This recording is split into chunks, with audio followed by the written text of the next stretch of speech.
So today, our guest speaker holds a master's degree from Harvard University and a bachelor's degree in applied mathematics from the University of Boston, USA.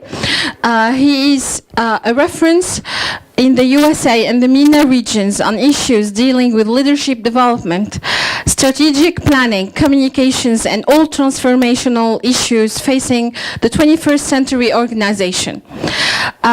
He is an international speaker at various organizations in the private sector, NGO, and governmental affairs.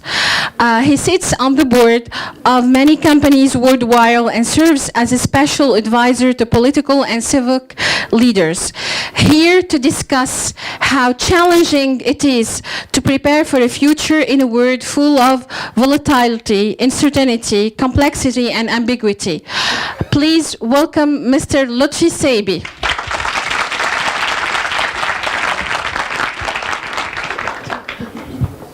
Hello and good morning, and soon it will be afternoon. I apologize for being late. As Wafaa said, volatility, uncertainty, and ambiguity. I just lived it in the last 15 minutes trying to get here, so I'm sure you guys deal with it a great deal. It's an honor to be here. Thank you for the invitation. I had the honor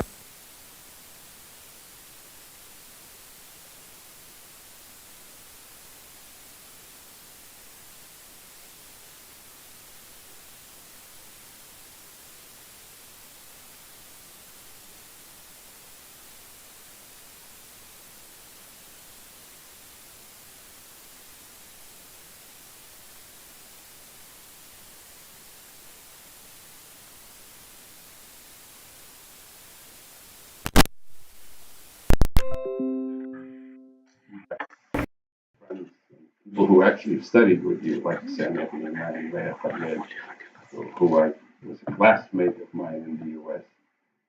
And spoke to me a great deal about you. So bravo.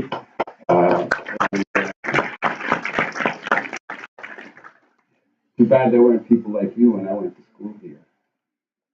So anyhow, today I haven't been this excited to speak for an hour in front of a group of students since the last time I taught was in 2014. I haven't been teaching them because I've been traveling a great deal, but it's really an exciting hour and a half that we're going to spend together here because it's an exciting time for you guys.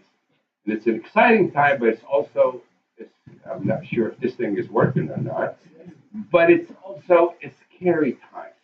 But scary times are also exciting times, unless we're not prepared for them. And I think that's one of the things that this school, among maybe just a few other schools, there aren't many in Tunisia right now, unfortunately, where you are actually debating and doing things in the way that I compare to some, what they call the grandes écoles in other nations, in other countries. There's not a reason why we shouldn't be discussing this and presenting our young men and women, our true future, our true capital, with the reality of what happens after they graduate. Sadly, there aren't many places that do that because we are in a quagmire. We live in this circle where everyone is talking about change, everyone's talking about the future, but when we are part of a huge organization, huge institutions with many, many years of bureaucracy, it's difficult to make that first move. It's difficult to take the initiative. And that's why I consider people like you guys extremely lucky. And guys, when I say guys and ladies, of course, but that's just an expression, extremely lucky to be here in an institution. And I'm a fan, and I'm watching this from a distance, even when I'm in the States, because you're debating real issues. The focus isn't just on your diploma. The focus isn't just on the technical skills. The world has changed, and that's what I would like to talk to you about today. In which way did it change? Well, first of all, before I skipped because I was running a little late and I was a little nervous, let me introduce myself. My name is Lotfi Saibi. I was born and raised here in Tunisia. I don't know if you know of a little town. Well, it used to be a little town, but it's now a medium-sized town.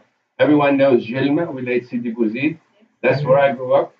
That's where I went to school, and I am a proud, boy, and I go back there often as I can. I went to school here in Tunis, Lycée Technique Grand Belia. I had my bac math science. I had a year and a half at the Université Tunis Monar campus, math physique. I was kicked out of school, unfortunately, banned out of all public universities in Tunisia. Uh, there was, 1978, 79, 80 were very difficult years. And as I recall right now, I don't even remember the classes I took. That wasn't the main focus. We were concerned and discussing other things. But I was fortunate enough because sometimes when bad things happen, it opens up other opportunities and it opens up other doors for us that we were not anticipating before. 2 weeks before I went to the United States, back then there were no scholarships and no visas. 2 weeks before that, I was arrested throwing rocks at the embassy, at the U.S. embassy here in Tunis. So just a little bit of a contradiction, but it's okay. It's those crazy things that we do as youth. But it allowed me, and today I look at it as probably the most important thing that I've done. It allowed me to see how the other half of the world lives and why the other half of the world is ahead of us in science, in technology, in medicine, in arts, in everything these days. They're leading, we're following. So I took it upon myself as a young student to understand the why behind it. I was not, I was actually, when I got there, I thought I was smarter than most of these Americans. And of course, I measured smartness and intelligence by my knowledge of mathematics and physics and science. And boy, was I wrong. The day I realized that that's not how you measure intelligence, that's not how you measure success. I'm going to tell you a little anecdote before I get into this. I went to the admission interview at the University of Massachusetts in Boston. The lady looked at my record, very impressive, math, physics, everything, all the science stuff. And so it was never a question of whether or not they will admit me. It was only a question of how many credits they were going to give me, for what I. And she said, Mr. Saibi, uh, there's a problem. I don't think we can accept you. I'm not a criminal. I'm paying. I work at night. I wash dishes at a restaurant so I can pay for school. No problem. My grades are good. So what's the problem? She said, I see no social sciences, no humanities, no philosophy, no sociology. And I'm thinking to myself, these stupid Americans, they don't care. Math, I'm good in math. And I realized a couple of years later that I was the idiot and they were not. Because I realized then as I joined the labor force, because I was a student and also working, 40, 50 hours a week, I realized that I wasn't working with mathematical equations or computers. I was working with people. I was working with people who had problems. There were issues. There were social issues, human issues, and people either succeeded or not based on that. So there was another side of success that I was unaware of. You know, so I that's just an anecdote. So this was me, and this is you, right? Am I looking at the same screen? Yes, we're all looking at the same screen. This is you today. as a typical student trying to figure out the right path out of school, the right path into preparing your life after school. Do you get a master's degree? Do you get a doctorate degree? Do you go for your PFR? Do you get a job? Do you live in Tunis? Do you get a visa? There's all kinds of stuff in front of you. You know, everyone's telling you different stories. The school is telling you a story, and then you go on social media telling you another story, and your parents are telling you a story, and your friends are telling you a story, and you go, what's going on here? I said, it's here, so I have to watch my language. So it's very confusing. It's very confusing today. It was a lot simpler back in my day. The path was, decided for us. People decided for us not only what we were going to study, when and where and how. For you guys, it's a different story. It sucks to be you, sorry. It's difficult to be you now because having to make all of these decisions based on all of these variables and all of these factors, and none of them are for certain, none of them are consistent. What is the truth today is false tomorrow. There's another truth that comes that denies that. You base your decision on certain market needs today, in technology, in data sciences, in machine learning. Tomorrow something else comes up, and you're like, what do I do now? Diplomas. Some of you might even be wondering, is it worth to go to school for a 4 or 6 year period so I can get a diploma with someone else? I've got kids working with me. They're 17, 18 years old. Never left high school. They're doing the same thing. You know what I'm saying? So all of these factors make it difficult for you to know that you are actually making the right decision. It's not so clear and white. Like they say in the business world, it's 50 shades of gray. You know that. It's 50 shades of truths here. You don't know exactly which one it is. So it is a lonely. It's like I said earlier. By the way, in the English language we can say this now. We can say it sucks. The Webster dictionary added that word, and I'm not kidding you. It used to be kind of disrespectful to say that, but Webster added that word to the dictionary, so now I can say it.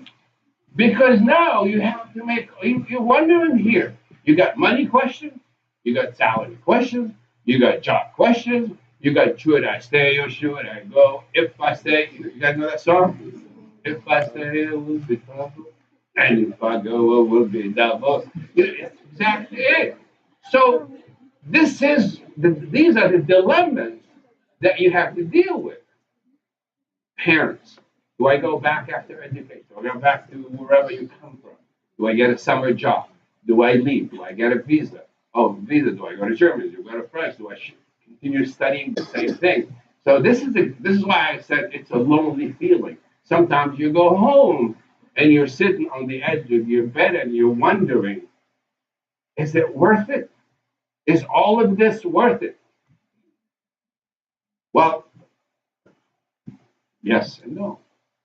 It depends on how you look at it and what you do about it. I'm going to introduce you, or not introduce you, probably seen it, but I'm going to introduce you to 4 new terms. They're probably new to us, but they've been around. They were actually introduced to the business world through the American Academy, the Military Academy. They are called VUCA, VUCA, volatility, uncertainty, complexity, and ambiguity.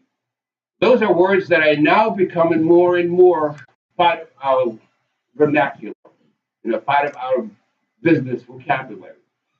But that is exactly how we today live in a world that is volatile, ambiguous, uncertain, and complex. And we're going to try and see what we can do about that as young people. So, should we abandon ship? We're on this side of the shore. We need to get over there. What should we do? Should we say, oh no, it's too difficult. The challenges are too many. We can't deal with it. Should I learn how to swim? Should I pay someone else to get me to the other side? What strategy should I have? What skills should I develop? And just because someone gave me a life raft years ago, it's called a diploma, a license, a master's degree. Is that good enough to get me to the other side today? Is that good enough to say, okay, it doesn't matter with all the pandemic and the changes and the economic uncertainties and the double-digit inflation and the energy market that's going up crazy and the stock market that's crashing? It doesn't matter. I have a master's degree from Esprit. Excuse me, don't talk to me. I went to Esprit. There are people who do that. And it's great that you went to Esprit. I went to Harvard. What does that mean? That mean anything? It means nothing today. Because when Vladimir Putin decides to invade the Ukraine and the virus makes its way out of China into our living rooms, okay, and a whole 60 million French today, they were told this morning that the lights will be turned off at a certain hour. A month ago, they were told that they couldn't turn on the heaters above a certain degree. What era are we living? Feels like World War II and Germany is invading France. Well, tonight it'll be Morocco invading France. But that's a different subject. But this is what I'm talking about. And here you are, we'll just play this little game. This young 24-year-old who just landed in France for a job, a technical job, a programming job, an IT job, whatever it is.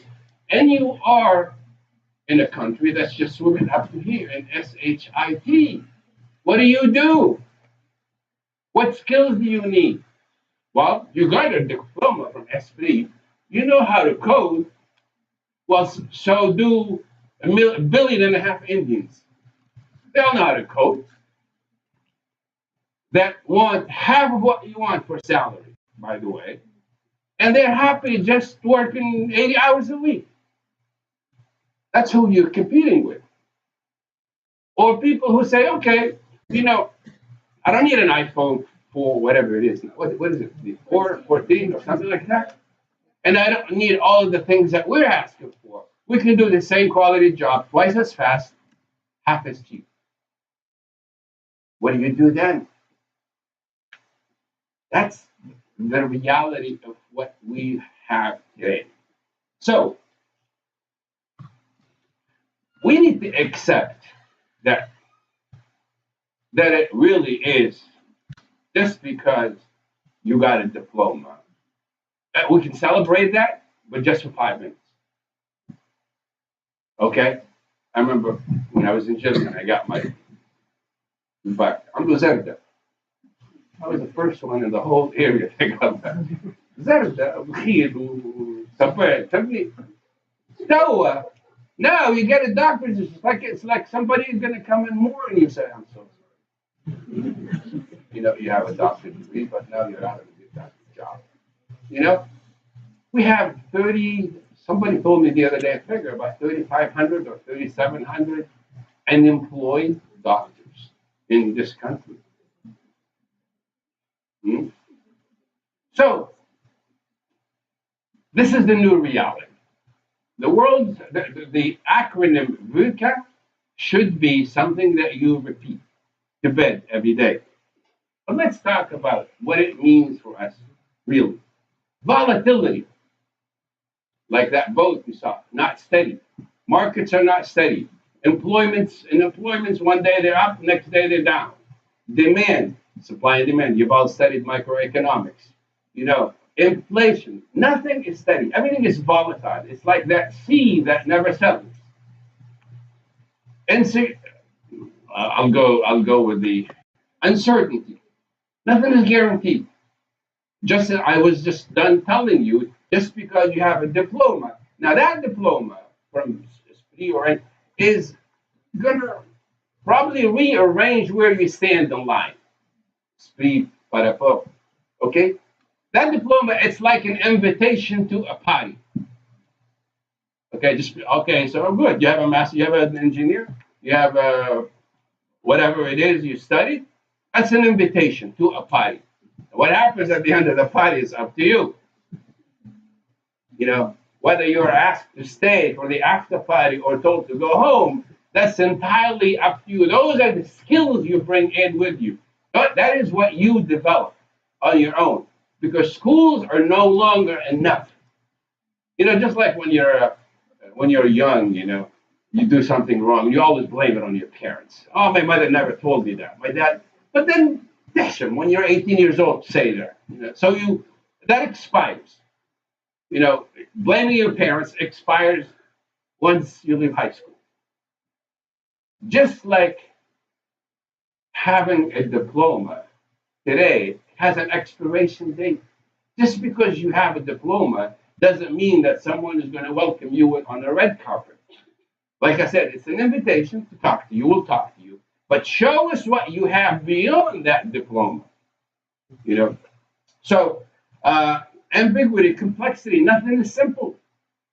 Jobs are not simple. Communication is no longer simple. We thought technology was going to simplify things. It complicated things for us.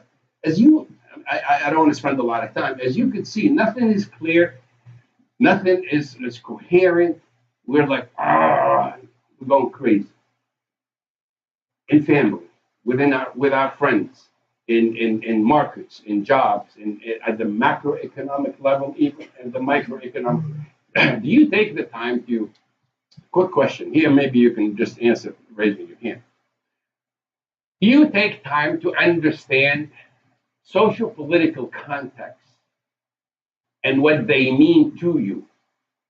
Show of hands right now. Okay, yes or no? Do you understand the ramifications of what might happen next Sunday? You know what Sunday is? It's not just the final of the World Cup.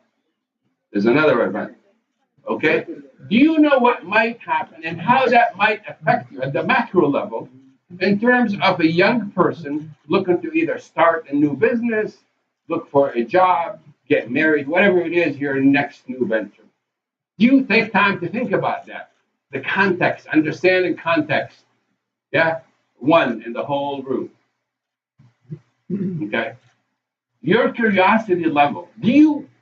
Okay, what other question before I go on to the next one? What is the unemployment percentage in employment in Germany? What's the unemployment in France? What is unemployment in Tunisia? And what is the highest unemployed segment of youth? Do you have an idea? You do.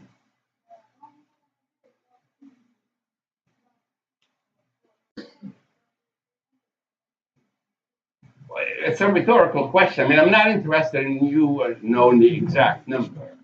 It's not the point. World Economic Forum. You've heard of the World Economic Forum? Yes, one, two, three. Every year they issue,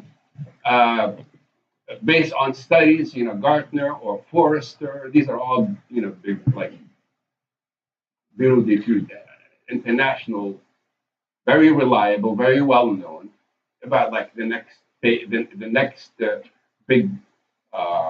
job market or the biggest demand, or they can tell you what the new skills are. You guys familiar with that? Are you familiar with what the biggest demand is in you guys for the next 3 or 4 years? What skills are the most in demand for your age group? Okay, let me rephrase the question. Do you know anything beyond what you study in this class? No. Okay.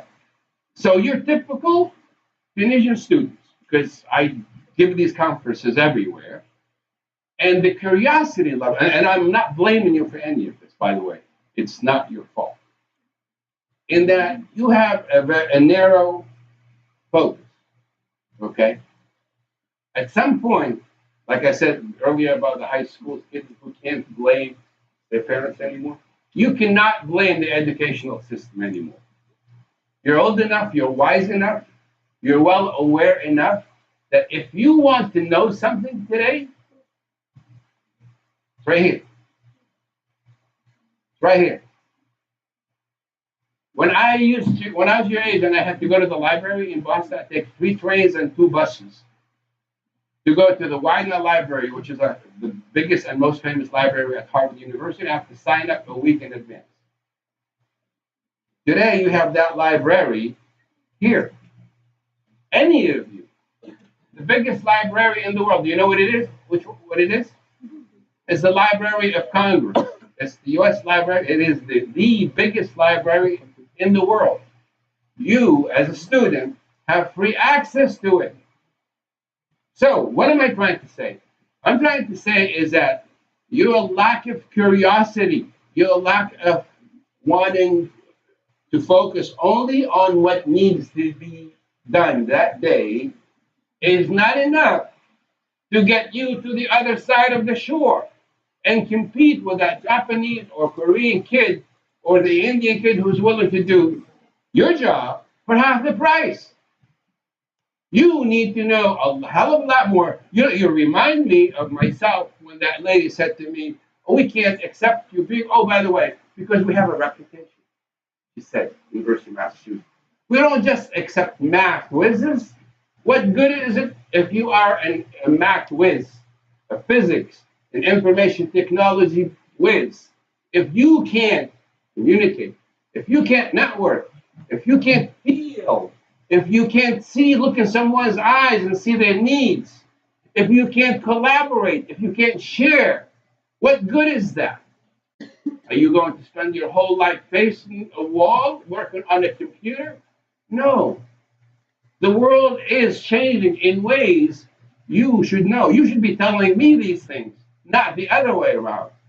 So you need to develop some essential skills.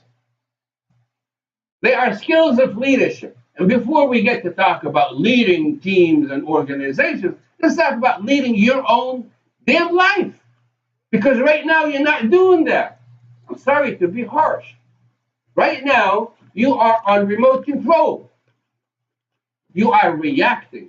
If you hear there is a need in artificial intelligence, everyone wants to be, coding algorithm. If you hear need, there is something, you're reacting. You're not anticipating, and you can only anticipate if you are curious enough and know it, so that those horse races. In the horse races, why do they put those blinders on the horse? So they can focus on the goal at the end and nothing else. It's time for you to take those blinders off. You need to see what's going on. You need to have a 360 view of not only what's in front of you, because that's important, because you need to know what's behind you. You need to ask, why is this happening? Why did I do this? Why is data science today an important element? What are the ramifications of data science and machine learning? What's going to happen? Tomorrow, are we going to be eaten by robots? Ask big questions. Become curious. If there is one thing that really makes me sad about our country today, there are a lot of things. But one thing, when I look ahead, is your lack of interest in anything other than what you need to do today. Why I say this? Because you have it all right there at your fingertips. If you want it, it's all right there. It's all right there.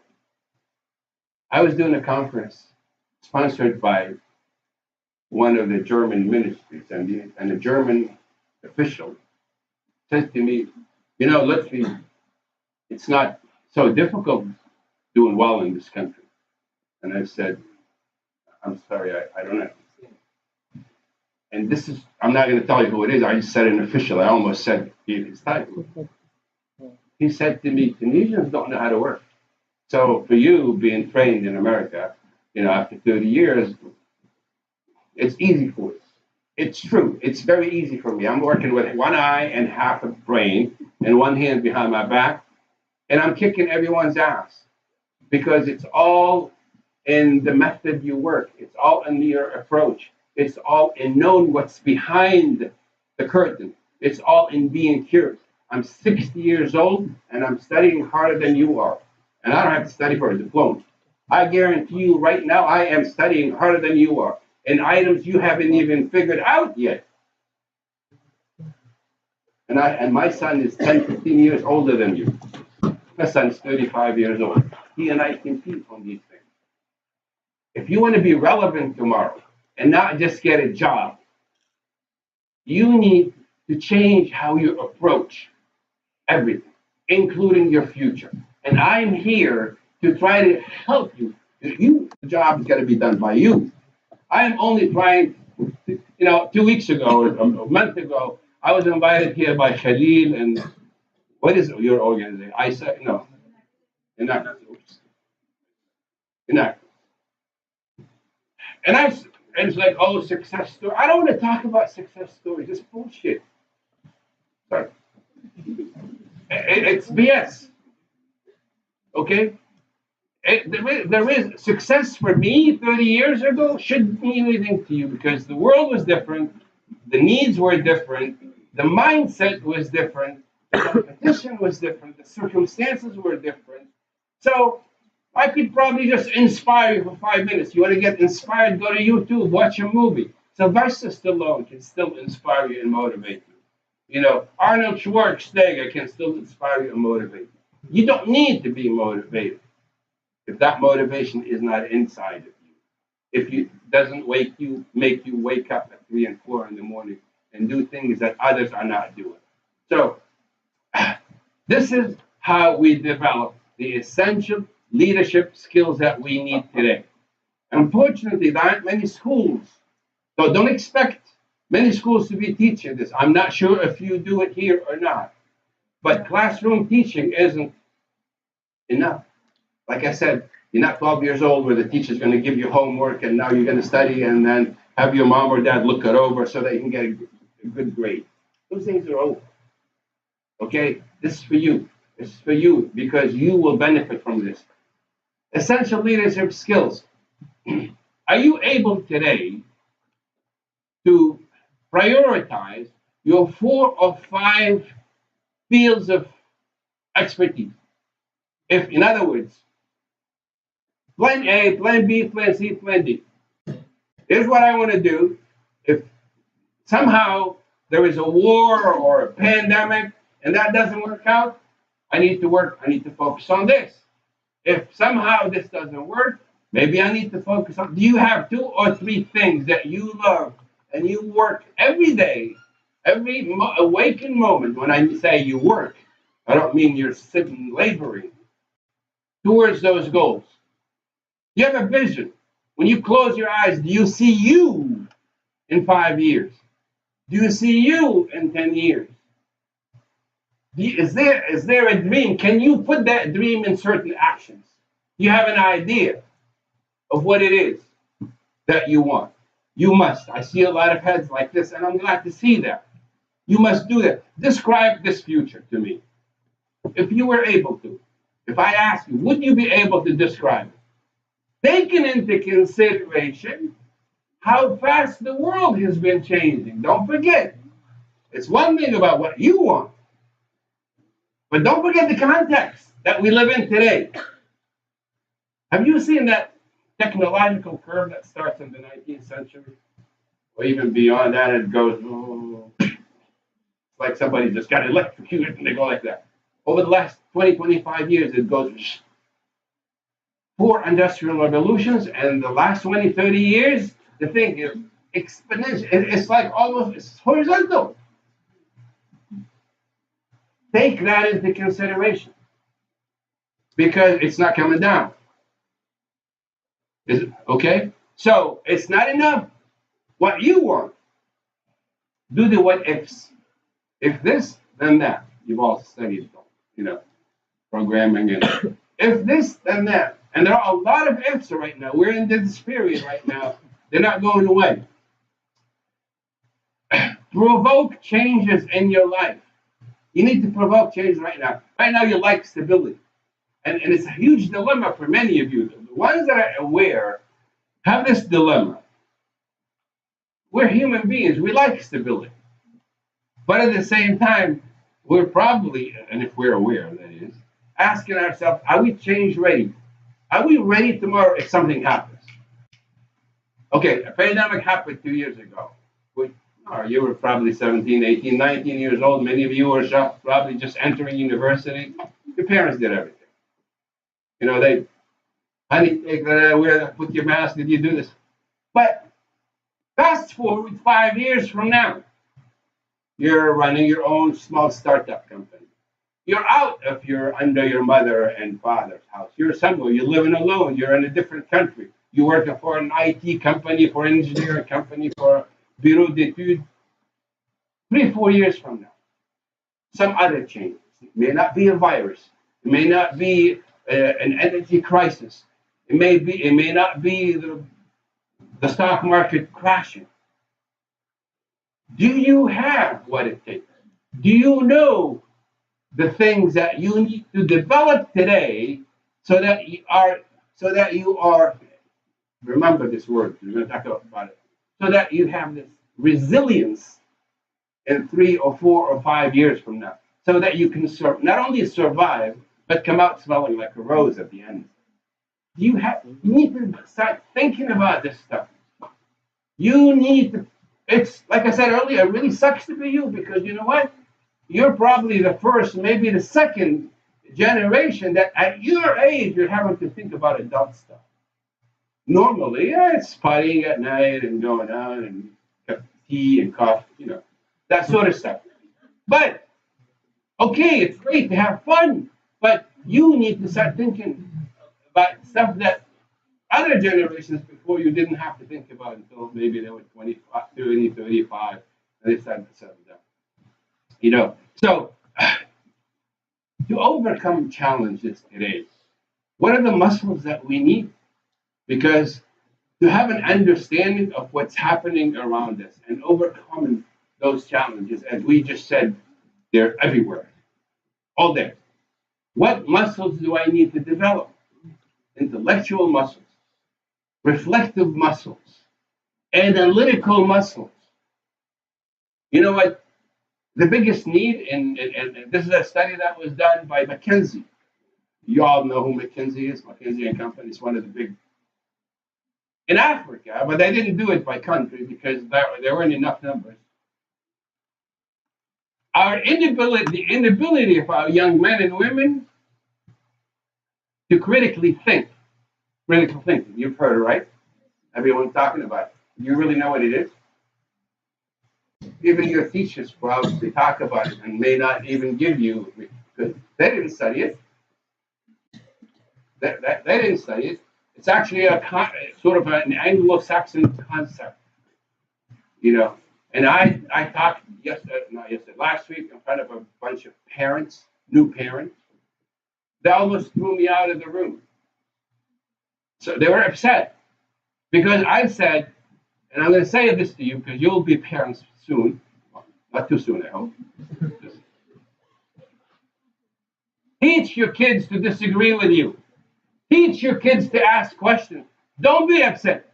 Don't be like my father. My father died 40 years ago, and it'd be 140 right now. I don't know. Old.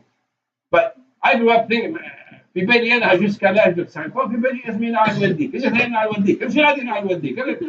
don't be like my dad or any other parents out there. We think it's a sign, it is a sign of respect. Of course, it's how we talk to our parents. It's our culture. No disrespect. But teach your kids, and I insist on this, because I raised my son in the States, and I take no credit for it, because I was an idiot from Saibi. It's my ex-wife, an American, who actually I learned so much from seeing them how they raise their kids. Germaine, what don't you like about this? Tell your dad why you don't like this. Tell your father why you don't like to play soccer, football. Me, like, what do you mean? I play football. You're going to play football. You know, learn how to disagree. Your son or daughter disagreeing with you, and ask them to explain their point of view. Why don't you like this? Why don't my son got a scholarship at Harvard University? A scholarship. It took me 15 years to pay back. My son got a scholarship. And guess what? He didn't want to go. It was probably the first time in my life I thought about murdering someone. But I didn't do it. Here I am. You know? But I wanted to murder him. And I said, and so I said to myself, okay, I have to practice these things. Learn. Jamel, can we have coffee tomorrow? Kid is 17 years old. I'm asking him to have coffee. My father, get your ass over here. Sit over here. Sit down. Put your message up. But you see what I mean? By asking him to explain himself, force him to think rationally and with arguments. And guess what? Maybe he didn't convince me the next morning when we met for breakfast. He had his argument. But it didn't take me more than a year or two later to be completely convinced. My son was an avid musician. By the way, if you watch Netflix, you have one username shared with everyone. You'll see at the end of the credits, the musical credits, my son's in it. The med saying, he says, Dad, I don't want to go to Harvard. I want to play guitar. And I'm like, are you kidding me? You can play guitar any day you want. That's Harvard University. And he said to me, and this hurt at that moment, but I understood. He goes, I don't want your life. Imagine your son telling you. You see the generational thing? Me, 20 years earlier, I would have slapped him. This is what we'd say, right? I instead, and it was difficult for me, I asked him to explain. What do you mean by that, Jamel? I have to be honest. I was boiling on the inside. And guess what? Today, it was the best question I have ever asked my son. Because what he said to me never dawned on me. I never thought about it. He says, Dad, look at your life. You don't know weekends. You don't know weekends. I wake up in the morning and you're gone. I go to bed at night and you're not home yet. And when you're home, there's a computer on your lap. You can't eat without working. You can't watch TV without being on the computer. I don't want that life. That's what he meant. You see what I mean? Critical thinking is the capacity, is to let people question assumptions. And we as a culture, we as a country, our problem is we have way too many assumptions, way too many things that we are doing, and we don't even understand why we're doing these damn things. If you can't question it today, who's going to do it? Who's going to do it? Be convinced. Learn how to question. Because when you question, you do things by conviction. And when you do things by conviction, no one is will ever have to motivate you. No one. You will do everything that it takes because that intrinsic motivation it's a fire that burns from within. And that's how we overcome these things. That's how we overcome ambiguity. That's how we overcome volatility. By adopting these mindsets. Now, many of you have seen this curve here. And this is a curve written by psychologists in the mid-20th century or late 19th century about the stages that we go through when we are faced with a change. A change of habit, a change of procedures, a change of behavior. Some talk about 7 or 8 different steps. This psychologist here, just 5 steps. We're in shock, and then denial, and then we go into a depression. We go through this, all of us, okay, in different stages. There are three stages. There is the initial stage, which is the ending. The ending stage is what I am pointing out to you right now. It's over. You're no longer students now. Okay, you're no longer my dad or my mom. That's it. You're on your own. Okay? Remember that phase where I said you can't blame anyone. You can't say, oh, my country sucks, or the economy sucks, and the president, da, da, da, da. No, I don't want to hear that. I don't want to hear that. The world doesn't care. Over with. So it makes you angry. So you're angry, you're sad. You're in denial. No. توي غيروها توي بدلوها والله ما نتصورش معليش هكا جامعة عملت لنا هكا. You feel that everyone is against you. And that's a normal phase of denial. And then you begin to see it's not going to go away. I guess this is how it's going to be. So you sort of enter that phase of depression. But it's okay. It's a normal thing. If any of you feel like that, whether about losing a lover, not getting a job, the job you wanted, not getting a visa to the country that you wanted, whatever it is, it's actually a good thing. That means that somehow, somewhere in your brain, there is a processor that works. And you have these emotions and these feelings. It's okay, accept that. Accept that. Because guess what?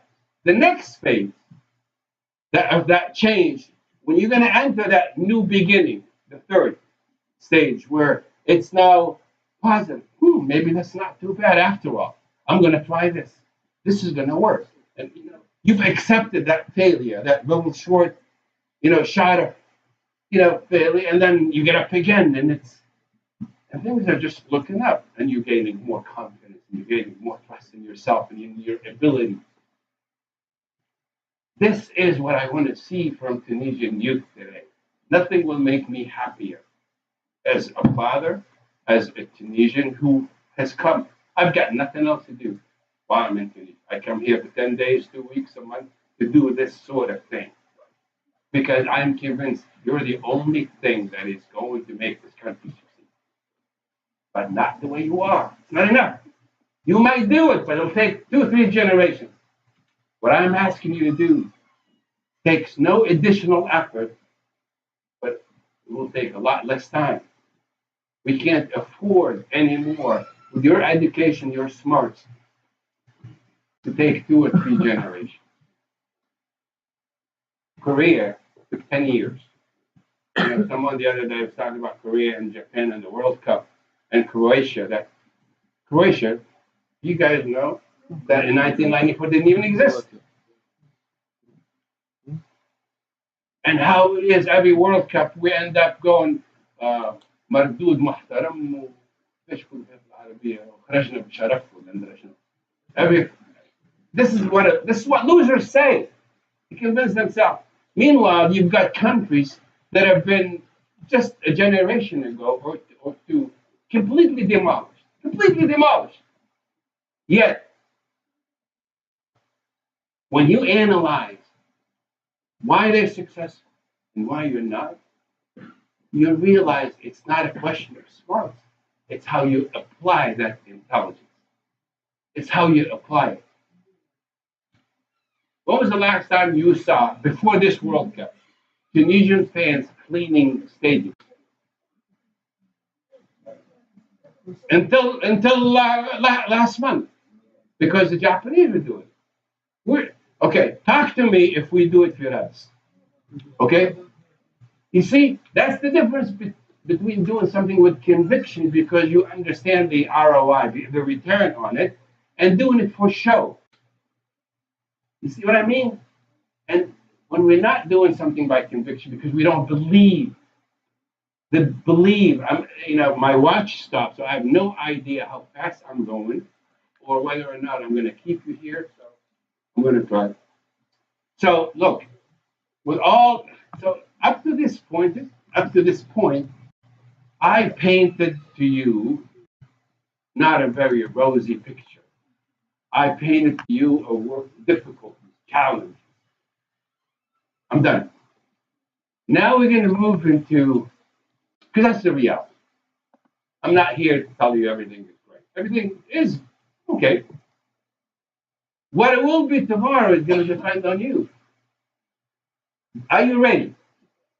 Are you ready to take on and do whatever is required to get up to the moon, to get up to be to the top? It's a challenge.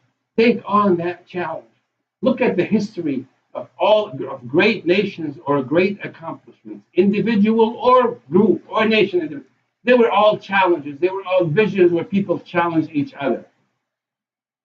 Go back to 1960, January 1961. John Kennedy, you guys know who he is? JFK. Challenged the whole nation. And he said, in 9 years, we will go to the moon. They didn't even have NASA then. They all looked at each other like, huh? What's he talking about? 9 years later, they landed on the moon. Elon Musk, I'm sure you're all fans of Elon Musk. Tell me what you guys do that Elon Musk does. Fans of Elon Musk here. How many of you love Elon Musk? Ah, yeah, good. What do you do that Elon Musk does? You know how he got successful. Okay? Is there something that you admire in him? Are you doing it?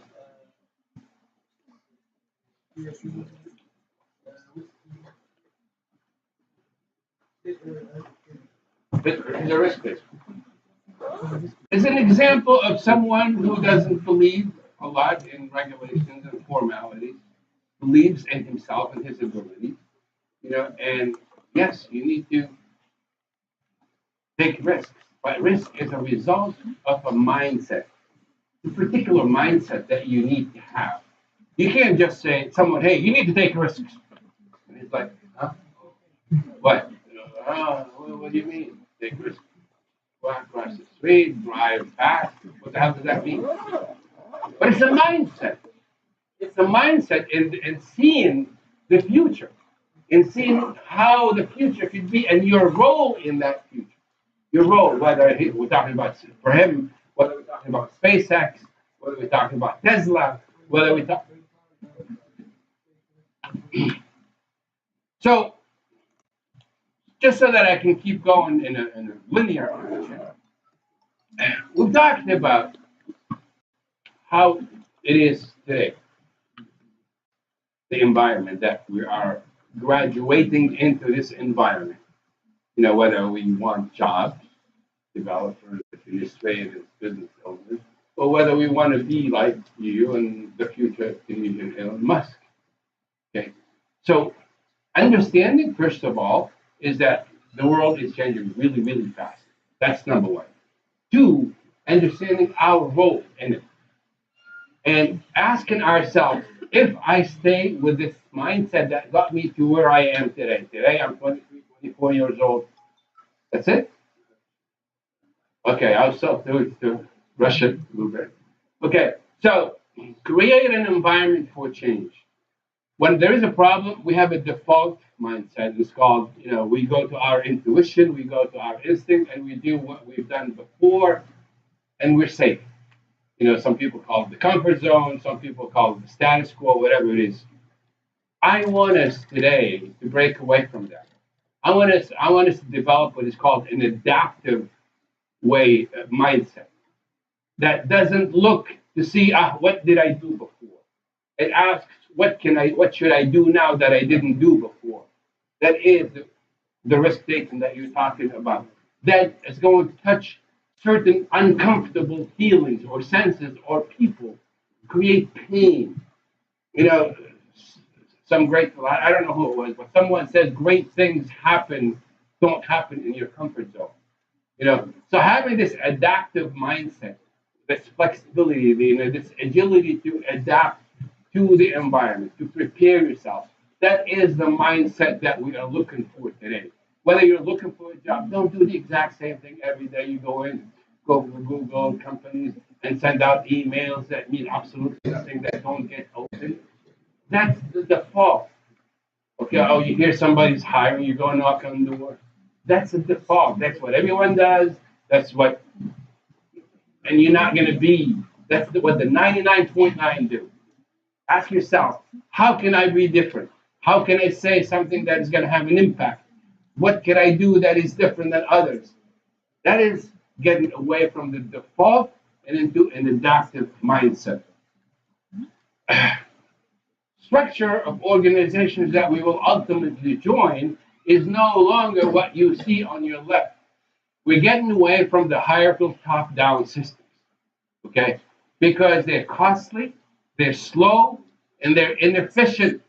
We're moving towards many smaller teams, more effective specialized teams, where people have polyvalence. The smaller groups that where you don't have the mindset les silos. Department marketing, department sales, department finance. I'm sorry, don't talk to me, dear finance. أرجع غدوة cet état d'esprit. The organizations right now are moving away from that, creating self, not generating, independent, autonomous, organization within the organization that require a different mindset, that require a collaborative mindset, that require a communicative mindset. And to give you an example here, very quickly, you can do a little bit of math. If you are creating these small groups, where in the past we worked in an organization that perhaps had literally 10, 15 rows, of departments and so forth. And now you're moving to mini groups. And these mini groups are created by projects. Today, I need to work on a particular project. Okay, you're the project manager, and you're surrounded by people who have certain specialties, and they work together. Okay, so that group might be 3 people. 3 people are three lines of communication. Okay, so you need to be able to, instead of just in this here, you are just communicating with your subordinates. Okay, in your field of expertise, now you are communicating with 3 people. And if it's 4 people, you communicate. There's 6 lines of communication, which means 6 ways of working together, 6 different styles, 6 different expertise, which means that you have to be much more than you're not the same person that you were in a hierarchy, a vertical hierarchy. You need to. This is why you need. With this, you can't do it. With this, you'll be able to do it. Means that you can talk to the marketing guy, and if he is not there, who cares? We can work. لكن ما تحبسش. Okay, so there are certain expertises that are necessary for you today that you don't have, that you need to work. You can develop them on your own. Okay, collaboration, conflict management, negotiations, communication. It's not just theory. These are practice things, and you can develop these on your own. Imagine if you work in a group with 5 people. You notice how all of a sudden the number of lines of communication have increased. What happens when it's 7 people? Look at that. And so forth and so on. What happens when it's 10 people? And then all of a sudden it's 14. Look at that difference between 10 and 14. What I'm trying to say is the single-minded, one diploma, one expertise kind of a person will have, I don't want to say, we'll have problems. Let's just put it this way. Keeping that mindset, working in a new world. And what is this new world? What is this? It's a world that requires you to do that shift of mind. Okay? Mind shift of mind. Your focus is elsewhere now. I'll do it very quickly because I see it's the. Ask yourself how and where you can best focus your attention to do a better job. Okay? In other words, when you are focused, when your attention is focused, you have more confidence in debating. So, it's one thing to have interest. When I say like this, that doesn't mean have no expertise. You have to have something. also have to have ways of communicating and working and collaborating with others. Okay? I'm not saying don't have anything. It's what's going to invite you. Remember earlier I talked about being invited and to the party? What's going to invite you to the party is that one expertise that you have. What's going to make sure you stay in the after party is those lines that I showed you earlier. What do you do with that expertise? Because that's how you are able to develop that confidence and trust to sit at the table. I don't mean sit at the table, sit at the table. Number two, don't ask why something went wrong or who did it. We are so quick to blame people. Ask, what is my role? You have a role. Now, it may not be 90%, it may be 1%, but if you change that 1%, you'll see how other things change. Oh, it's the schooling system, it's the educational system, it's the weather, it's my dog, it's whatever. There's always somebody, something is responsible for you not accomplishing the job. I said my dog because my dog just ate my work. So, whatever it is, take responsibility. There's a word in English that I love that I can't find in French. It's called accountability. It's much more than responsibility. You're accountable. That means like the buck stops with you. Be man enough and woman enough to look in the mirror and say, okay, here's what went wrong. Here's what I didn't do. It's not my teacher's fault that I today, in the age of technology, don't know the GDP of a particular country or the unemployment rate in France or what field of expertise is or 7 years ago, we gave to the then Prime Minister a study, okay, about making, which is what your school is doing here, making agreements with certain countries to send them certain expertise. There was a book written by an MIT professor. It's called The Third Industrial Revolution. This was about 15 years ago. Based on that book, we did some mathematics, some work, and we figured that Germany would need, by the hundred, I mean almost to the point, exact number, a number of these infirmiers view demographics بتاع Germany وعملنا l'étude بتاع التريه دي كل شيء. And we presented it to not only the chef de gouvernement, mais ministre de la formation professionnelle, so that they can refocus their strategy on training. These things don't get done. But so it's not a matter of brains, it's a matter of execution. You could have all the great strategies in the world, but if your brain is not in it, if that mind shift is not happening, strategy enough is not enough. There's got to be a way of executing it. So let me just quickly move. By the way, I can probably, if you insist, I could share this with you, given that I didn't have. I'm going to move on to the metacognition. It's an important point. This is how we do what I'm asking you to do. Metacognition is what today they are starting to teach in Scandinavian universities and Japanese and Korean.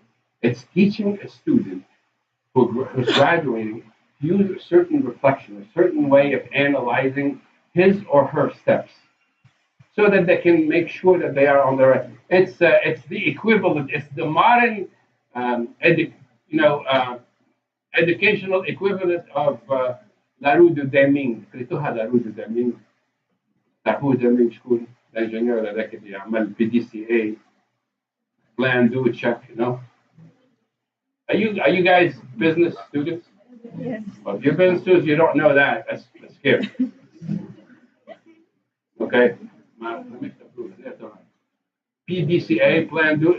You know how you plan your work, you do it, you test it, تعمل evaluation, and then you rectify in a very okay process. هذاك بداه un ingénieur américain جابوه يقول لكم بداري جابوه les japonais باش يخدموا معهم dans the automotive industry, okay, and اسمه Deming.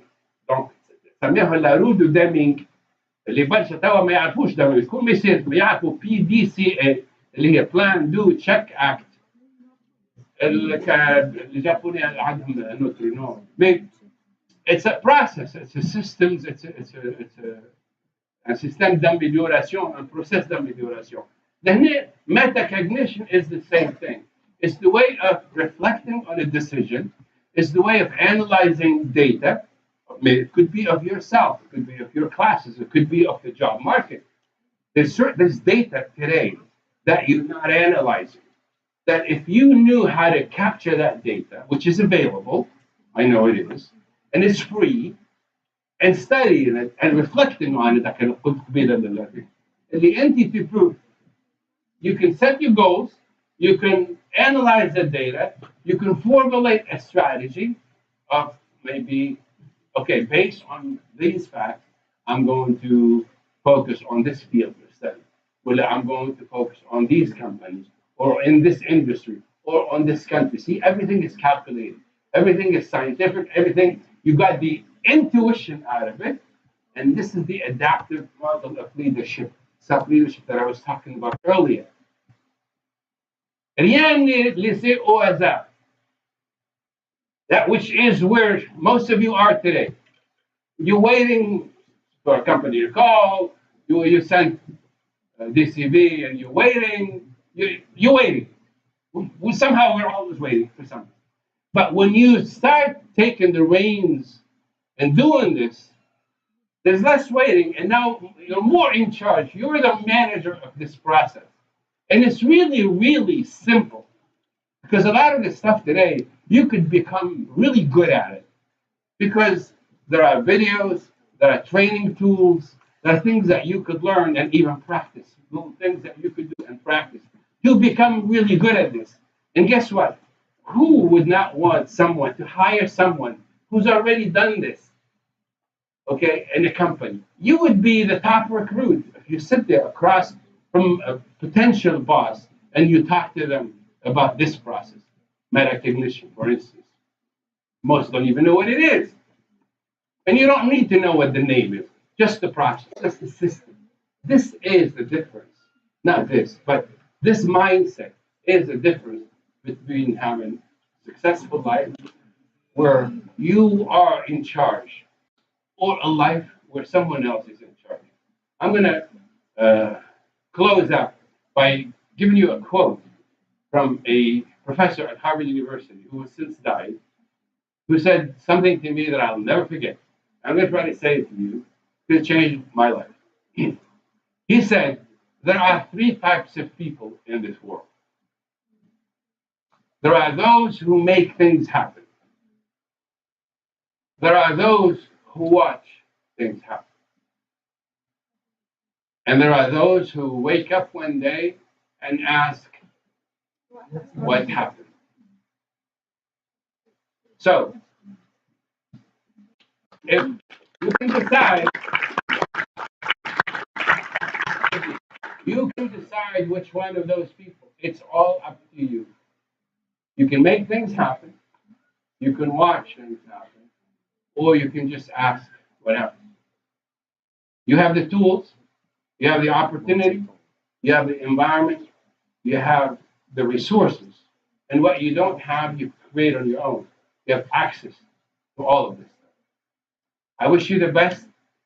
I am available through social media because I'm not physically always available. As Khalil will tell you, I may take a day or two to get back to you, but I will get back to you. Nothing in the world is more important to me than seeing you succeed. Take care.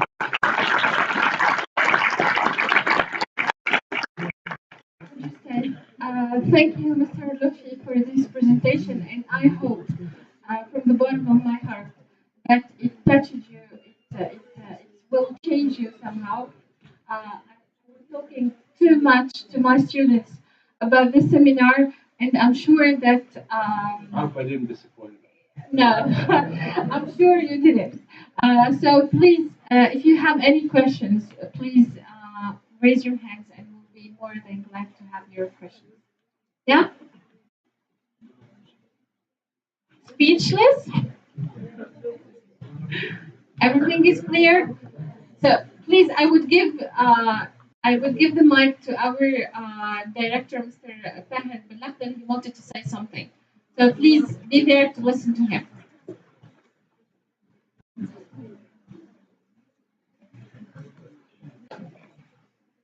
Vous savez tous que je suis un illettré en anglais.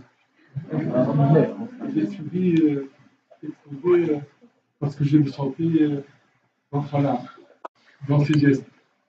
Et le mot leadership, ça a un sens. Et si vous ne rêvez pas, vous ne savez pas rêver, vous ne serez jamais leadership. Et lorsque vous avez cette faculté de rêver, l'université, c'est le meilleur endroit pour que vous leviez ensemble. Parce qu'ensemble, vous avez dit ce qui se passe, qu'est-ce que nous pouvons générer ensemble. Or, avec du haut de mes 83 ans, ayant vécu cette vie dans ce monde-là, j'ai un constat. Chaque Tunisien tout seul est génial. Deux Tunisiens géniaux que je mets ensemble pour travailler, droit ça coule. Parce que on ne communique pas. Et chacun détient sa vérité. Et lorsque on est détenteur d'une vérité, on est tout simplement un être humain dangereux. Il n'y a pas de vérité. La vérité ne peut être que lorsqu'on se met ensemble pour pouvoir réellement vivre sa passion. Et cette école, je l'ai montée justement. La pédagogie que nous avons montée par les projets, je les oblige à travailler ensemble. Et c'est dramatique le premier contact lorsqu'on monte un groupe par le tirage au sort. Et je leur dis, vous êtes 5-6, vous avez un problème que vous devez faire. Donc, concevoir la solution, on fait le design, l'implémente, et ensuite faire entretenir cette solution. Et ça, la vie. Ben, c'est le premier contact du groupe est dramatique. Parce que,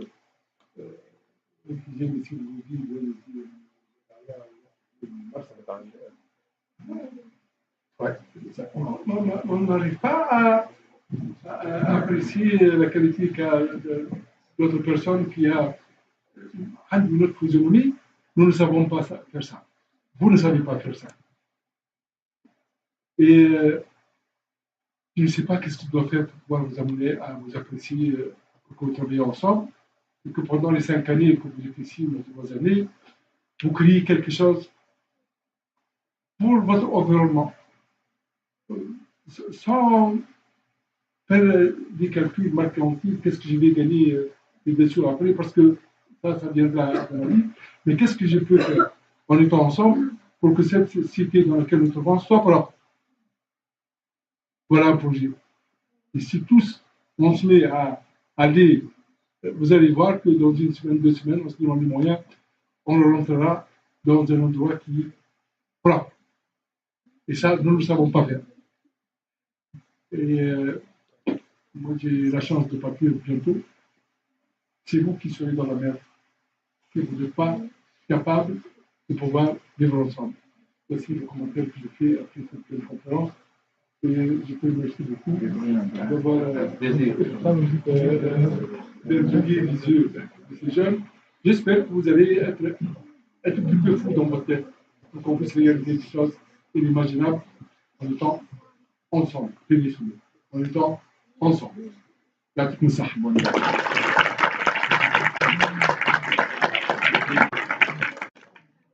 So thank you everyone for being here, and thanks again for our honorable guest speaker, Mr. Lotfi.